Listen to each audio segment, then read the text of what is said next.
पेशेवर लड़ाकों वाला महायुद्ध।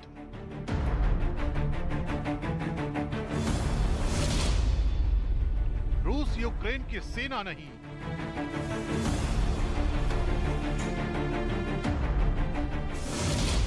युद्ध अब लड़ाकों के हवाले।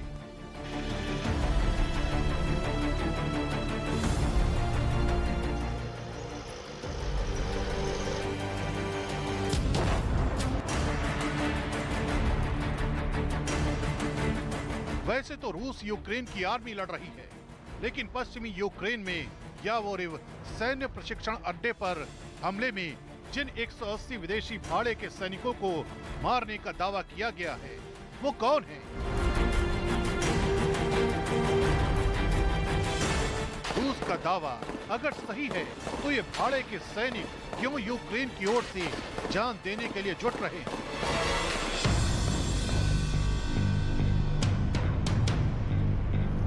रूस ने कसम खाई है कि कीव पर कब्जा करके ही रहेगा, लेकिन खुद रूस अपनी सेना के भरोसे नहीं, लड़ाकों के भरोसे।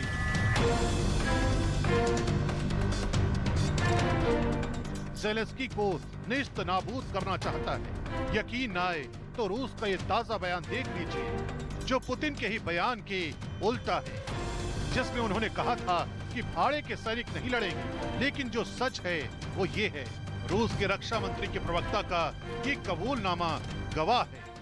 दुर्भाग्य से यूक्रेन के क्षेत्र में विशेष सैन्य अभियान में भाग लेने वाले रूसी सशस्त्र बलों की इकाइयों में जबरदस्ती शामिल किए गए की उपस्थिति के कई उदाहरणों की पुष्टि की गई है। यूक्रेन की लड़ाई रूसी सैनिकों के लिए जितनी बड़ी नहीं, उससे ज्यादा थका देने वाली साबित हो रही है।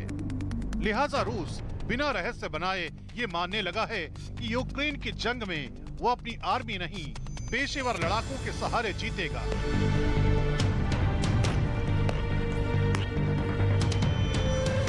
लेकिन रूस इतने बड़े पैमाने पर लड़ाके कहां से ला रहा है? जवाब ये चेहरा है। इसे ध्यान से जरूर देखिए, क्योंकि माना जा रहा है कि इसकी हंटर सेना दुश्मनों के लिए काल साबित होती है। पुतिन की ये बेहद खास है और नाम है चेचेन लड़ाका रमजान कादिरोव। तुम जहां भी जाओ, जहां भी छुपो, हमारे लड़ाके ढूंढ निकालेंगे। हमारे लड़ाके ज़ेलेंस्की के हर जवान को ढूंढेंगे जिसने यूक्रेन की शांतिपूर्ण आबादी के जीवन पर अतिक्रमण किया है।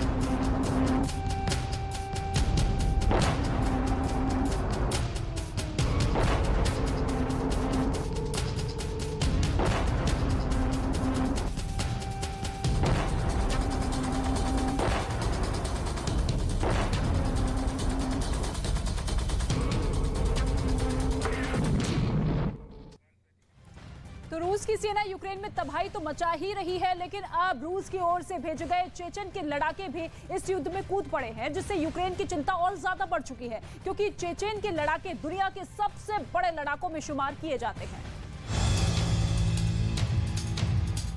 माना जा रहा है कि चेचेन लड़ाका रमजान कादिरोव इस वक्त कीव से सिर्फ चंद किलोमीटर की दूरी पर है। कादिरोव के नेतृत्व में चेचेन लड़ाकों के पास यूक्रेन की राजधानी कीव को पलक झपकते ही बर्बाद करने का फुल प्रूफ प्लान तैयार है। चेचेन टेलीविजन चैनल ग्रोजनी ने भी अपने टेलीग्राम चैनल पर एक वीडियो पोस्ट किया था, जिसमें कादिरोव को एक अंधेरे कमरे में चेचेन सैनिकों के साथ चर्चा करते हुए दिखाया गया है। दुनिया के सबसे बड़े लड़ाकों में चेचेन के लड़ाके शुमार किए जाते हैं। जो लोग 90 के दशक के चेचेनिया रूस की जंग को भूल गए हैं, उन्हें जानना बेहद जरूरी है कि आज का चेचेनिया का नेता रमजान कादिरोव कौन है। 1991 में जब सोवियत यूनियन टूट गया, तब चेचेनिया ने खुद को आजाद घोषित कर दिया। 1994 से 1996 के बीच दोनों में जबरदस्त लड़ाई हुई। 1999 में फिर दूसरी लड़ाई हुई। इस बार रशियन आर्मी ने चेचेनिया को रूस के कंट्रोल में ला दिया। ग्रोजनी को बर्बाद कर दिया गया। पैसे और पावर का लालच दिखा के रूस ने चेचेनिया विद्रोहियों को तोड़ दिया। रमजान कादिरोव जैसे चेचेन पुतिन के आदमी बन गए, जो चेचेनिया में पुतिन का सिक्का चलाता है।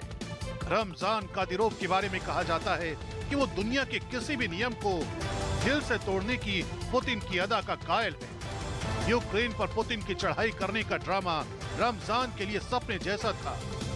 अब वो चेचेनिया को रूस से आजाद करने की राह में है।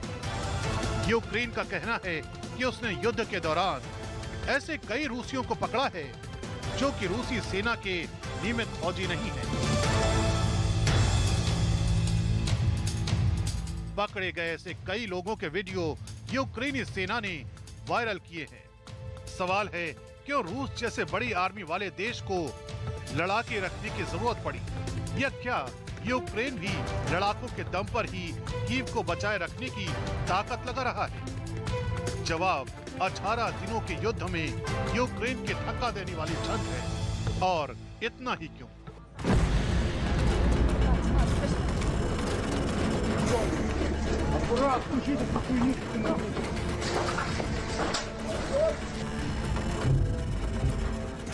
रूसी आर्मी में जबरदस्ती सैनिकों की भर्ती को लेकर पुतिन ने जो बयान दिया था उसे जरूर देखना चाहिए।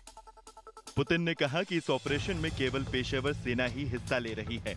इस ऑपरेशन में केवल वो लोग शामिल हैं जिन्होंने स्वेच्छा से मातृभूमि की रक्षा के लिए बहुत ही जिम्मेदार विकल्प चुना है।